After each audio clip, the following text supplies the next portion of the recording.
Hey, parents, let's revolutionize your approach to anxious kids in school with these game changing therapist tactics. Hey, I'm Dr. Roseann. So, if you've got an anxious kid, it's probably affecting them in all areas of their life. And that's why we need techniques from a therapist like me. And we're going to talk about all these different ways that you as a parent can implement these science backed solutions, right?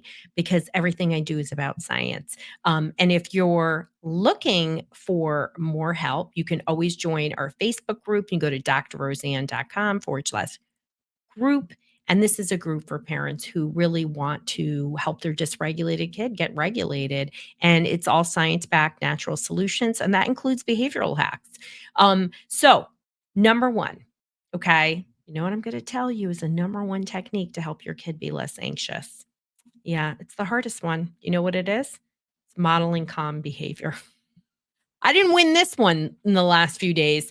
Um, Grandpa Tony set me off and started a bickering match. This is not an easy thing, but you need to be 80% awesome, right? So when we model calm behavior, right, there are two things that happen. One, they're actually going to energetically pick up on that, right? Our nervous systems, our kids regulate off of that, and you hear, if you've heard me talk, when you're around somebody who's ridiculously anxious, oh my God, there was this woman in my mastermind and, her anxiety was palatable.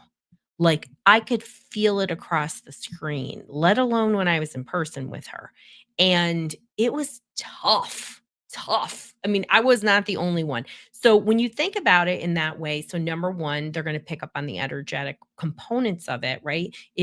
But if you're also they're gonna do what you do, not what you say. So, if you're meeting your kid with calm, they're gonna be much more likely to become at a minimum, it's gonna reduce the intensity that they're feeling, um, but over time, they're gonna pick up on your strategies. I just love it, like, for those of us that have teenagers, but even when your kids are little and they, like, say the things you do, and, my boys literally say the exact same things that their dad says, they're, like, level 10 sarcasm, where I'm like, "Hey, not every person is super intelligent and gets sarcasm. And hello, not everybody understands you." So they're going to pick up on it, right?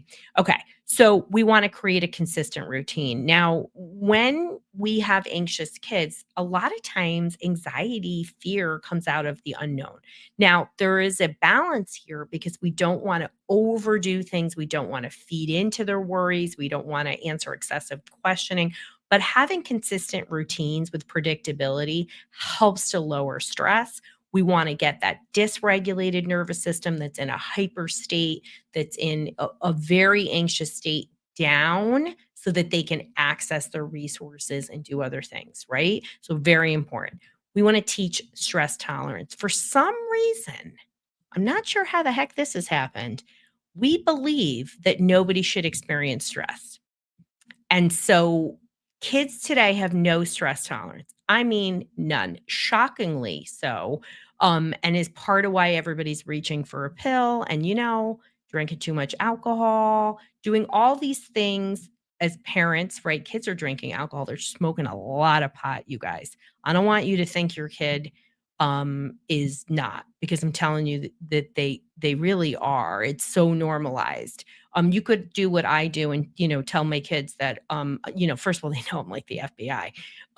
But you can tell them you're doing hair analysis on them and that they'll have to tell their friends that. And, it gives them an out. So I also like to educate kids about their brain. I mean, I do that with gluten. I do it with all kinds of things. So stress tolerance, teaching them, letting them know that everybody experiences different kinds of stress, pay attention to the signals of their body, and that it's temporary, right? Ongoing stress is a different story. You need to, give them a lifeline, and you need to find different ways to support them. Okay. We want to teach problem solving skills. So, especially our neurodivergent kids, which, they might be misreading things. They might have impulse control issues. They might be having focus problems or learning problems. may not see the solutions. So when we actually explicitly teach problem solving skills, right? Regulated kids actually see solutions, not problems. So we must teach the skill. They don't magically learn problem solving skills. Like if you're doing something, I didn't magically learn how to do neurofeedback. It was like hard work, right? You don't just, I tell, when John Carl used to get frustrated about not reading, I used to say, honey, it's actually the hardest thing you'll do. And mommy just didn't get her doctorate. And I like to remind less than 5% of the population have a doctorate. And you have to work hard, and that's problem solving that's in there. So, regulated kids have positive self talk.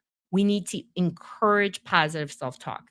So, our brain is wired to see the negative and not the positive. So, when we encourage positive self talk, I do this all the time by making my metacognitive functions outside. Literally, I'm talking to myself. So, like, if I do something silly, I'll be like, "Well, that was silly. I guess I shoulda did this," or I didn't need that anyway. I broke it or whatever. And I do those positive things. I also talk about problem solving out loud all the time, but we want to encourage positive self-talk. When people are hard on themselves, oh my gosh, I have happen to have 100% women who work for me. Can I get a hell yeah on that one? And both on my international team and in the US. I do have Sir Stefan, who's a consultant who helps me. So so he's my webmaster SEO guy. So, but when a lot of women of every age, they're awfully hard on themselves, like totally perfectionistic, and anxious people are very perfectionistic. So if it's not 100%, it's wrong. Dr. Rowe doesn't think like this. I think 80% awesome, right? I wouldn't be doing all the things I'm doing if I was so concerned about perfectionism, right? You just can't have that, right? So when we have positive talk, you catch your kids saying negative things about themselves or their tasks. Be like, excuse me, where did that come from? And just get them to flip that script and be very mindful of what you are saying. I bring up the women in my office because women of every age, I have, women across the age spectrum from young to old on my team, older, even, um, awfully hard on themselves. So use this as an opportunity. Remember, take that 360 pull back view of your entire family ecosystem and say, my gosh, am I a contributor to this? And don't be like thinking that doom and gloom and you've, done a terrible thing. No, this is an opportunity. Sometimes when our kids are having a really hard time, it's an opportunity to hold the mirror to ourselves and really create generational mental wealth and use this to break the anxiety cycle. So we always think anxiety is genetic. I'm telling you, it's inherited behaviors. That is what I say. Okay, let's talk about limiting exposure to stressful media. So kids of all ages are highly impacted by things that they're seeing. I mean, gosh, when they just showed Puff Daddy, because I'm from the 90s, Sean Combs beating the bejesus out of his girlfriend on regular TV. I was so disturbed by that. So disturbed. And I'm an adult. And I thought, well, I'm sure everybody else saw it. And it can desensitize kids to violence. It could cause their nervous system to activate. It could cause them to be fearful of relationships. And so exposure to stressful media, right? And it's not like turn that off. This is conversational. Wow. I saw that. I was like super stressed by that. There's been quite a few things happening in the world where I check in with my kid. I ask them about it. I ask, are the other kids talking about it? How do they feel about it? What are they doing? I mean, I have kids who tell me I'm doing a digital detox because I'm so stressed by it. And I'm like, that's amazing. How do you feel when you do that? How are you doing it? Are your friends doing it with you? Like, use this as a conversation, not a lecture. Okay, people. because your kids, especially teenagers, they're struggling for autonomy. They're going to push back on things they don't even want to push back if you get, super micromanaging with them, right? Okay. We're going to teach relaxation techniques. So you're not going to just say, do your breath work. No, yesterday, me yelling, don't forget you got PT, it was PT class. Um, what are you doing with relaxation? Are you running around like a chicken with your head cut off? You probably are because you got, kids with stuff like me. But are you doing relaxation exercises, breath work, and are you doing them with your child and encouraging your child, reinforcing your child? These are long-term things. Again, generational mental wealth. If your kid's fearful and anxious, they can get very stuck in a pattern. And these are all things that could be incorporated at home to improve things at school for your child. Now, and any of these strategies that are working, if you have an anxious and fearful child, you're having a hard time getting them to school, which happens more and more and more in this pandemic world than I have ever seen in actually all of the 3 decades. Um, I have had more since the, 2020 kids school refusal than I had combined before.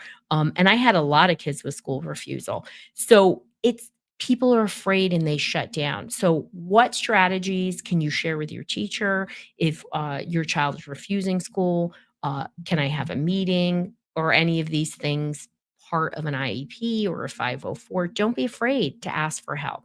And I think that's important. So remember, if you're looking more support, join our Natural Solutions parenting group. It's for parents of dysregulated kids who are looking for science-backed solutions. You can go to drroseann.com/group. And remember, put your own oxygen mask on so that you can be as calm as you possibly can. 80% awesome.